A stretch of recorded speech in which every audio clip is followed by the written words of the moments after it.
Okay, let's unpack this. We are diving into a truly challenging claim today, pulled straight from a stack of sources centered around this fascinating interview with a Dutch cultural historian and publicist, Right. and the claim that never since 1945 has the West stood so poorly, and never has the situation for us here been so dangerous. I mean, that's a heavy statement. It really is. It sets the stage for a pretty intense exploration, yeah. Definitely. And our mission in this deep dive is really to cut through that complexity, Yeah. try to extract the most important, nuggets of knowledge and analysis from this specific perspective he's offering. Right. We're going to explore the arguments, the facts he uses, the historical comparisons, and some are quite sensitive, we should say. Okay. And the specific examples he presents. Just trying to help you, the listener, get a handle on this viewpoint without feeling, well, overwhelmed. Think of us as your guides through it all. Exactly. So let's jump straight in then. The source kicks things off with that bold assertion.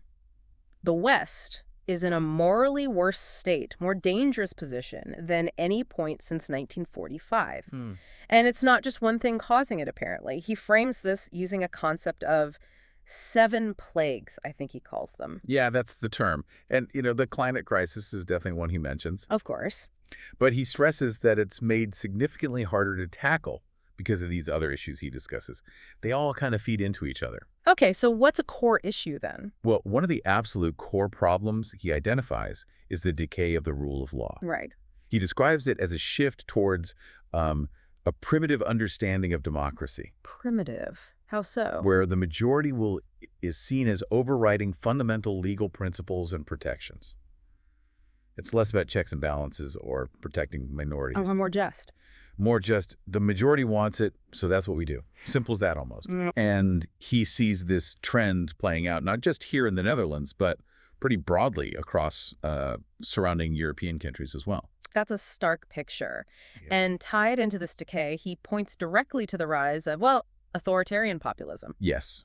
He uses America, figures like Trump, as a key example. Highlighting what exactly? Highlighting how the playbook involves attempting to bypass or simply steamroll established institutions. Like the courts, the media. Exactly. Courts, media, universities, even scientific consensus. Just push it aside if it's inconvenient. Okay, and what's really fascinating, or maybe a bit chilling in his analysis, is where he lays a significant part of the blame for this erosion Go on. on the lack of resistance from people within those very institutions. Ah, right. That's a crucial point he makes. He argues that lawyers, judges, academics, journalists, scientists, the people you might expect to push back, they often just adapt.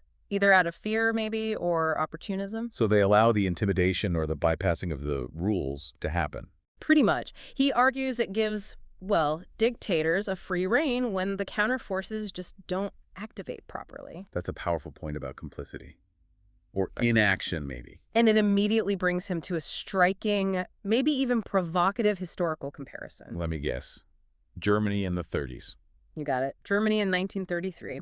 He focuses specifically on what he calls the brave non-reaction of those who should have resisted back then. The ones who thought the system would hold. Exactly. Who perhaps held on to the belief that, formal legal processes would ultimately stop the intimidation, stop the structures being bypassed. Well, the damage is already being done. Right. He argues that today, by the time figures like Trump, say, face legal consequences, the damage from steamrolling norms is often already deep. He makes this point incredibly relatable, doesn't he, with that hypothetical scenario? Yeah, the university docent one. Imagine you're teaching in the U.S., and suddenly there are directives, maybe subtle, maybe not, hinting that using words like diversity or equality could cost you your job. Yeah. What do you do? And he reflects so openly on his own situation. Right, saying he has no kids, no mortgage, savings, he's older, no fixed job. So he might feel he could say, you can get lost. He could afford to walk away. But he immediately contrasts that with others. Exactly. Underscoring the very real personal financial cost of standing on principle for most people. It really brings home that dilemma. It does. Now, shifting focus slightly to the Netherlands, he does offer some nuance there, right? He does. He's clear it's not 1930s Germany. You can still speak openly, criticize the government. Give lectures eventually. Right. Give lectures eventually. Yeah. You're not facing immediate threats to life and limb for disagreeing. BOT, and it feels like a big but. It is. It's a crucial distinction he makes. He argues that fundamental norms of decency and the rule of law itself have become negotiable. Discussable. Discussable, exactly, in a way they maybe weren't before. And he pins a date on this. When does he think it got worse? He argues it became notably worse since the first cabinet that relied on Geert Wilder's party for support. That was Rudaya back in 2010. And he gives specific examples for this. Oh, yeah. Pretty pointed ones. Yeah. He recounts how during those cabinet formation talks, a proposal from Wilder's to, like, ban the Quran or visits to mosques Serious. was reportedly brought up and actually discussed as a point of negotiation. Instead of just being dismissed out of hand as, well, undemocratic. Precisely. Not immediately rejected as beyond the pale. Yeah. He also hammers politicians he sees staying in office, despite, lying or clear poor performance. He uses strong language there. He does. He explicitly calls them malicious and contrasts it with a past where ministers would resign over far less. This seems to lead him to his most provocative comparison. The one he flags himself, the Godwin. Yeah, that one. Bringing up the war often shuts down debate, but he uses it deliberately. What does he claim? He claims the Netherlands is deeper sunk now than during 1940-45. Yeah. Wow. Okay, deeper sunk than under Nazi occupation. How does he justify that?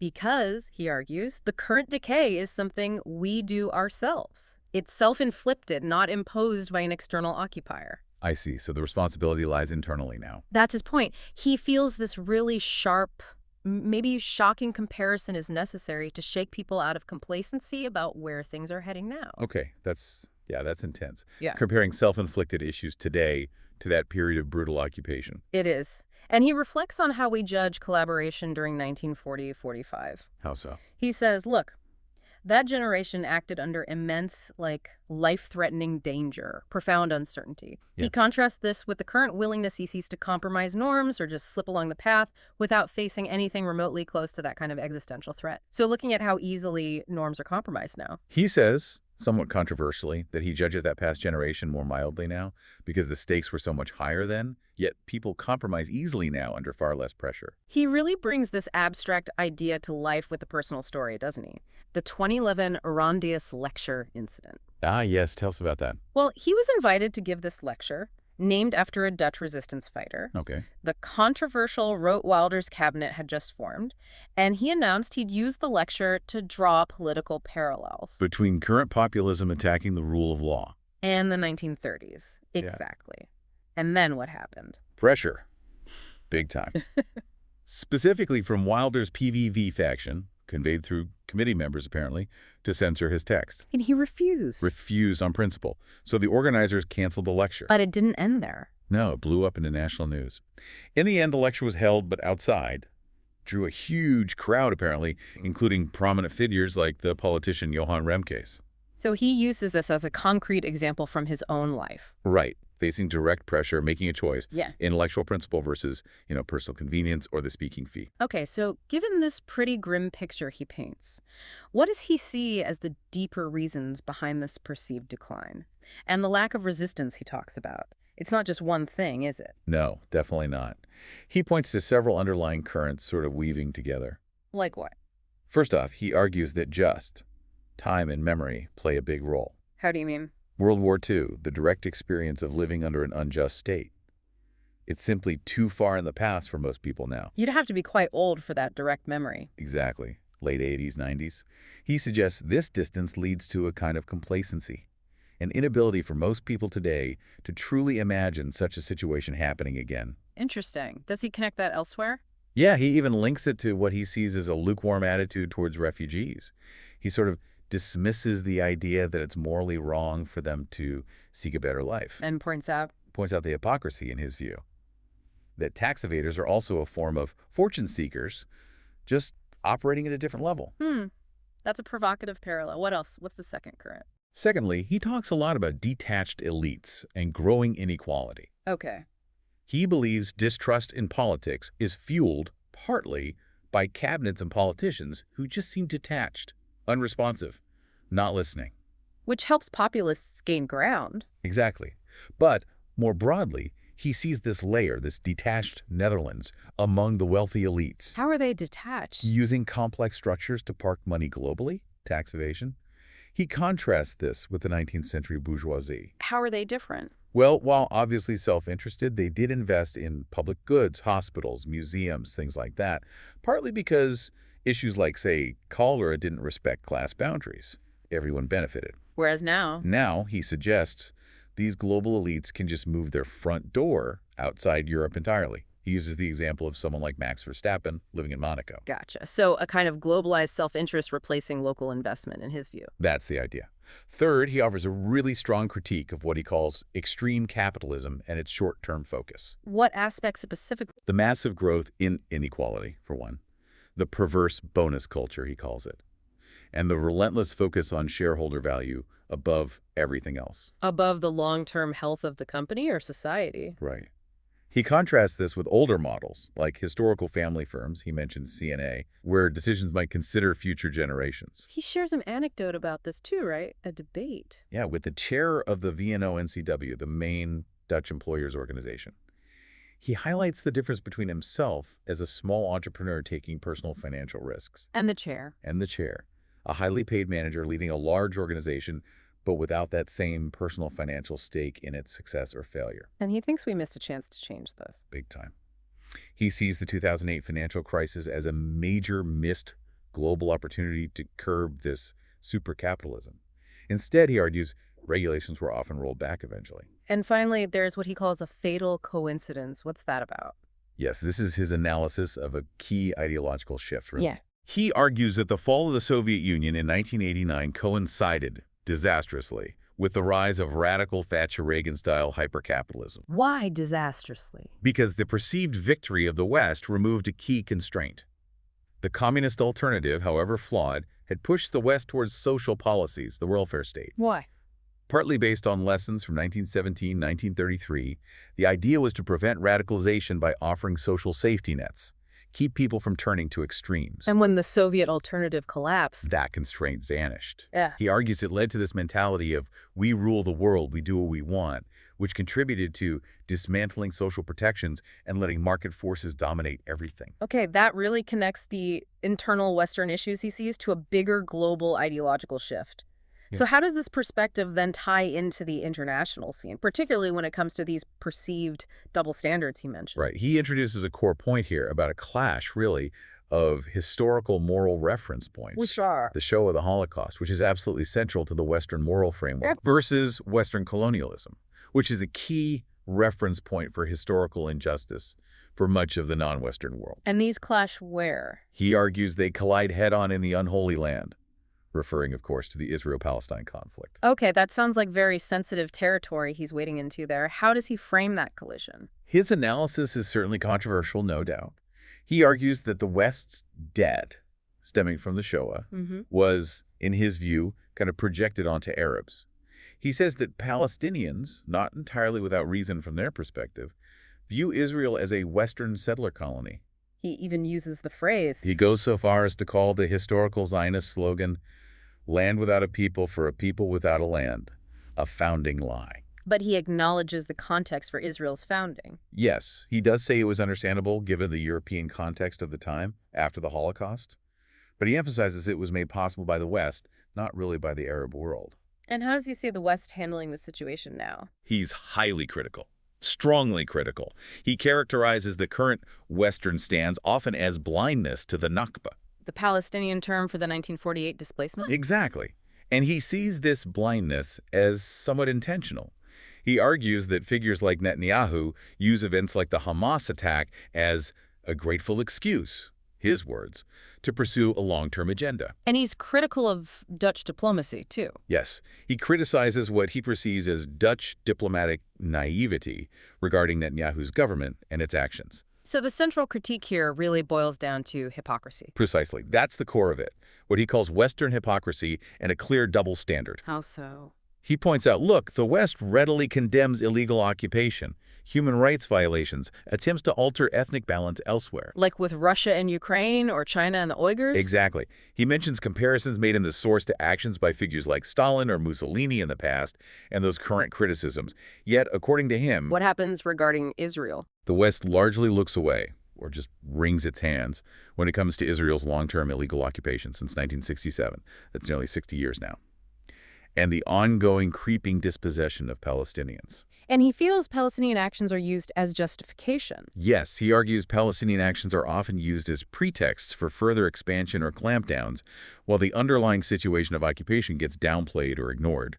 And he links this perceived hypocrisy to a broader global shift. Yes, definitely. He connects it to his analysis of declining Western global influence. In terms of? Demography, economy, overall geopolitical weight.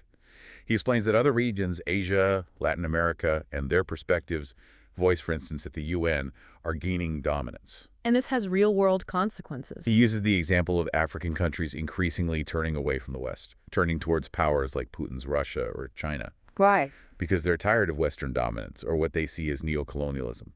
And sometimes, he suggests, they view powers like Russia as less hypocritical than the West, rightly or wrongly. Does he touch on Russia itself much more? Briefly, he suggests the West maybe partly contributed to strengthening Putin back in the 90s. How? By imposing a kind of chaotic neoliberalism on Russia after the Soviet collapse, which he argues led to a nostalgia for the stability of the past, even the Soviet past. But he sees a divide, too. Oh yeah, he acknowledges a deep historical and cultural divide between Russia and Europe. Regarding the current situation, the rearming, Cold War 2.0. yeah, he sees it as necessary now, given what he views as Putin's expansionist aims. He sees that as different from the past Soviet focus, which he thinks was more about just maintaining their existing position. Okay, so after presenting all this critical analysis, often quite harsh analysis, where does the source stand personally? Does he just despair? Interestingly, no. Despite this very critical view of the West, and the Netherlands specifically, he explicitly states he still prefers living in Amsterdam. He doesn't advocate for authoritarian systems elsewhere. Not at all. He makes that clear. And on the Netherlands itself, any specific feelings about how things have changed? He does maintain that Dutch society back in the 1970s, despite having less wealth, no internet, it felt more decent, is the word he uses. And he points to specific things. Yes, specific public services like the post, public transport, housing, things he believes have clearly worsened over time. The interview also gives a bit of a glimpse into his personality, doesn't it? It does. He describes himself as, well, passionate, opinionated. Not a fan of meetings. No. Dislikes endless meetings, political party discipline, says he's not a tactician. What does he prioritize? Intellectual credibility, seems like, over political maneuvering. He mentions briefly considering local politics once, focused on housing. And an early experience with political divisions? Yes, recounts an early experience with the pro-Israel, pro-Palestine split within his political party back then, which seems to have been quite formative for him. And that personal reflection, it kind of brings us back to a recurring theme throughout his whole perspective, doesn't it? Absolutely. The question of individual action, individual responsibility. Right. He uses specific recent examples to really hammer this point home, like the controversy around inviting a particular figure to speak at the dam commemoration. Or the protest at the Holocaust Museum opening. Exactly. He frames these as moments where individuals face a choice. Do you speak up? Do you look away? Do you wait for someone else to act? It connects directly back to his comparison with the generation that faced those incredibly difficult choices in the 1940s. Okay, so to try and wrap up this deep dive, we've navigated a really challenging, sometimes provocative perspective from our source material here. We've explored his claim that the West is in a dangerous moral decline, worse than any time since 1945. Right, driven by factors like the erosion of the rule of law, the lack of resistance he sees from institutions, The detachment of elites, growing inequality fueled by certain kinds of capitalism. and this shifting global balance that, in his view, throws Western hypocrisy into sharp relief, particularly regarding Israel and Palestine. And we've seen how he uses personal anecdotes, specific examples, and those sometimes sensitive historical comparisons to build his case.